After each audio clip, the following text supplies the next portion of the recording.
Hey everyone! Welcome back to Story Hive. Don't forget to hit that subscribe button and ring the bell so you never miss an update. Let's jump into today's story.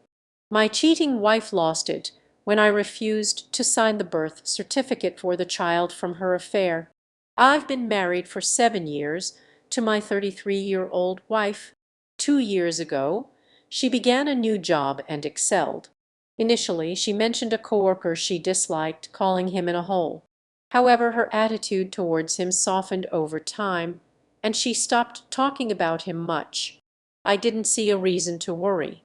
Despite our imperfect marriage, I've always trusted her, and we generally got along well. Jump ahead about a month ago. I started noticing changes. She began texting more frequently, keeping her phone close at all times. Her evenings and weekends suddenly became busier.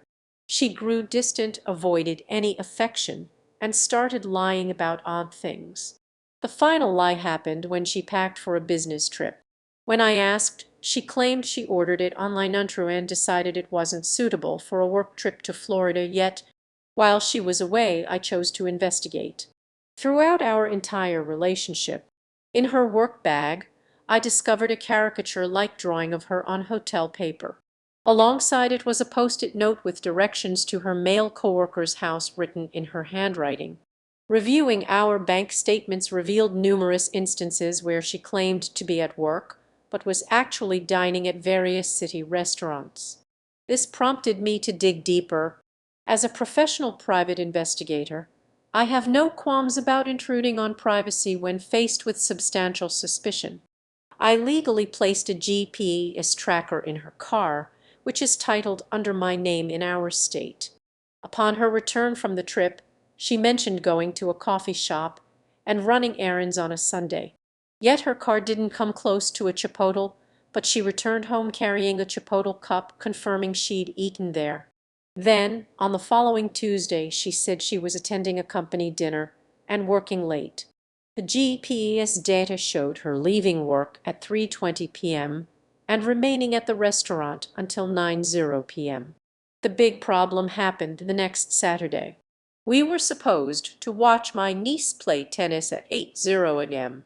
She said she wanted to drive alone so she could leave the tennis place and go work at a coffee shop after the game.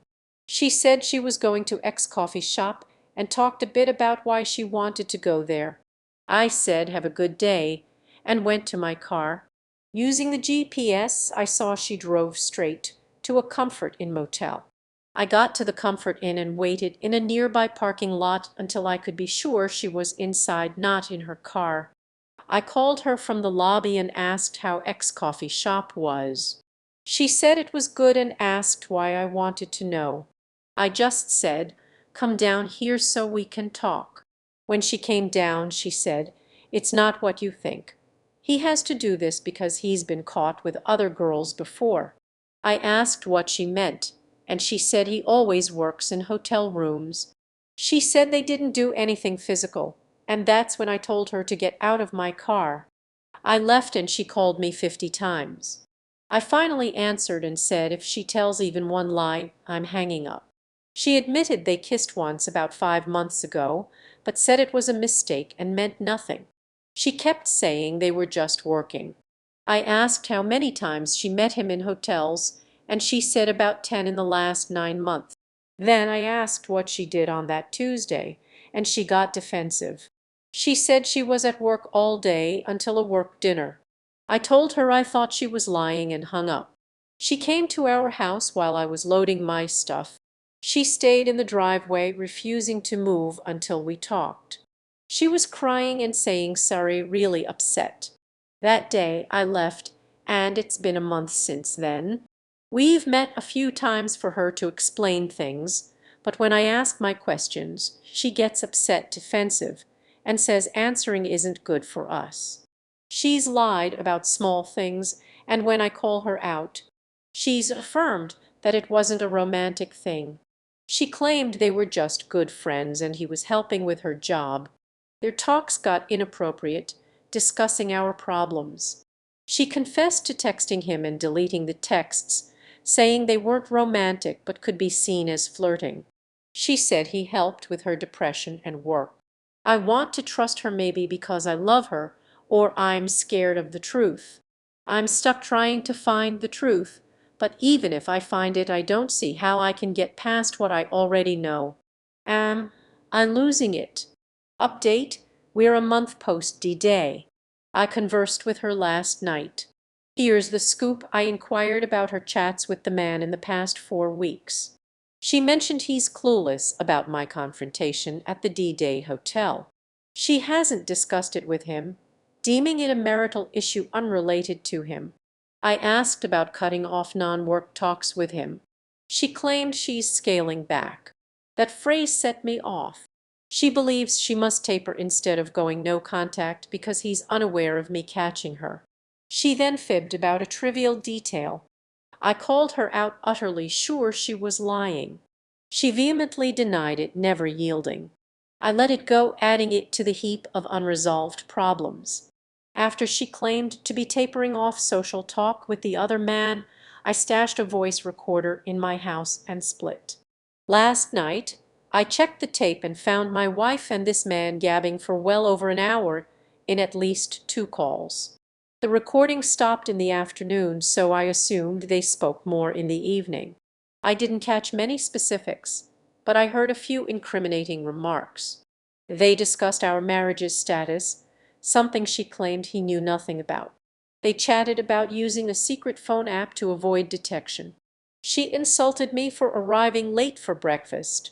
They talked and chuckled about numerous topics I haven't heard my wife discuss since we dated. I confronted her. She admitted to some and denied the rest. I'm beyond caring. I'm meeting a divorce lawyer this morning. Over the past fortnight, I've maintained no communication with my spouse. Recently, she reached out via text seeking a conversation. I responded stating my condition for discussion. She'd have to come clean about everything before I'd engage. She alleged awareness of a wiretap on her phone, which didn't exist, but I let her believe it and claimed I already knew all. I insisted on hearing the truth directly from her. Eventually, she relented, agreeing to sit down to divulge everything. When she visited, she confessed that her involvement with another man was indeed intimate, spanning the last 6 months. She admitted to booking a hotel room the day prior to our anniversary for their rendezvous. She also confirmed ongoing communication with him post-discovery, claiming he assisted her in managing my inquiries. She asserted that the affair had ended for good and expressed a desire to mend our marriage. This confession unfolded 6 painful weeks after I caught her in the hotel. I suspect her confession only emerged due to my persistence, although she contends she always intended to come clean, aiming to minimize the hurt for both of us. The damage accrued during those 6 weeks appears insurmountable. Update 1: we ended up divorcing. I took my time before making that decision, and in hindsight, I wish I hadn't waited as long. My ex-wife wanted to stay together, although her reasons were unclear to me. However, her continuous lies and gaslighting made reconciliation impossible. Going through the divorce has been the most challenging experience of my life. During my marriage, I was fully committed. I wasn't perfect, but I loved my wife wholeheartedly and envisioned a lifetime together. I was willing to do anything to make her happy, and I believe I made significant efforts on multiple occasions. Now that I've distanced myself from that relationship, I can see it for what it truly was, a narcissistic. The marriage felt completely one-sided, with one person giving everything and the other taking even more than could be given. Towards the end, I started believing I was a worthless partner. She undermined my profession, my personality, and my appearance. However, since the divorce, my business has thrived, and I've been able to date women I once thought were out of my league. I used to think I was unattractive, partly due to my ex-wife's influence, but now I've had gorgeous, much younger women approach me in bars. I've had a few wonderful relationships with amazing women. These relationships ended amicably due to compatibility issues, but they helped me see how terrible of a partner my ex-wife truly was. I have no contact with my ex anymore, and I rarely think about her. The divorce became contentious because she thought I was receiving too much of the money, even though I accepted less than 50, to ensure a smoother process without disrupting businesses and retirements. It's astounding that she could cheat on someone and then complain about the amount of money they're taking, even if it's less than half. This reinforced my belief that I made the right decision and needed to distance myself from this toxic situation as quickly as possible. The experience has been a painful but illuminating journey, revealing how deeply toxic relationships can affect one's self-worth and happiness. I've come to appreciate the importance of self-respect and authenticity in relationships. Moving forward, I'm focusing on building a life that reflects my true values and aspirations. Each day, I grow stronger and more aware of what I deserve, finding solace in the support of new, positive connections and the opportunities that lie ahead. Update 2. Since deciding to distance myself from that toxic situation, my life has taken on a whole new direction, one that feels both refreshing and liberating. In the immediate aftermath of leaving, there was a period of adjustment. I found myself grappling with a mixture of relief and uncertainty. It was as if I'd stepped out of a shadow and into the light, but my eyes were still adjusting to the brightness. The first few weeks were the hardest. I was confronted with the weight of the emotional and psychological toll that the toxic environment had exacted on me. It wasn't just about the people I had left behind, but also about the patterns of thought and behavior that I had internalized. There was a sense of loss, not just of relationships, but of a part of myself that had been shaped by those experiences. I had to face the reality of how deeply I had been affected and begin the work of healing. I started by seeking professional help. Therapy became a vital tool for me, offering a space to process my experiences and develop strategies for rebuilding my sense of self. My therapist helped me identify the red flags I had ignored and taught me how to set healthier boundaries. It was empowering to learn that I could assert myself. During this time, I also turned to self-care practices that had been neglected. I reconnected with activities that I had once loved, but had abandoned under the weight of the toxic environment. Painting, hiking, and reading became sources of solace and joy. These activities were not just distractions, but ways to rediscover parts of myself that had been overshadowed. Socially, I began to rebuild my support network. I reached out to old friends and acquaintances who had always been a positive influence in my life. Reconnecting with them was like finding a safe harbor after a storm. Their support was a balm to my wounded spirit, and their presence reminded me of the importance of surrounding myself with people who genuinely cared for me. As I started to reestablish my footing, I also embraced new opportunities. I took up volunteering, which not only allowed me to give back to the community, but also provided a sense of purpose and belonging.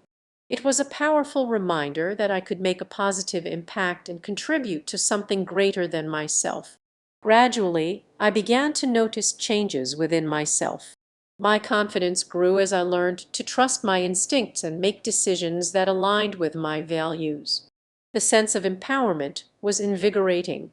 I found myself setting clearer boundaries and standing up for myself in ways I had never done before. This newfound assertiveness extended to all areas of my life. Looking ahead, the future feels full of possibilities. I'm excited about the potential for growth and the opportunities that lie ahead. There's a sense of anticipation and optimism that I haven't felt in a long time. While I know there will be challenges and setbacks, I feel more equipped to handle them with the resilience and self-awareness I've gained. Reflecting on this journey, I'm grateful for the lessons learned and the strength I've discovered within myself. Leaving behind a toxic situation was one of the hardest decisions I've ever made, but it was also one of the most important. It marked the beginning of a new chapter in my life, one that is defined by authenticity, self-respect, and a commitment to living fully and freely. Thanks for tuning in to today's Reddit story. If you enjoyed it, please give this video a thumbs up and share it with your friends. And if you haven't already, make sure to hit that subscribe button and ring the bell so you never miss out on more amazing stories. See you next time.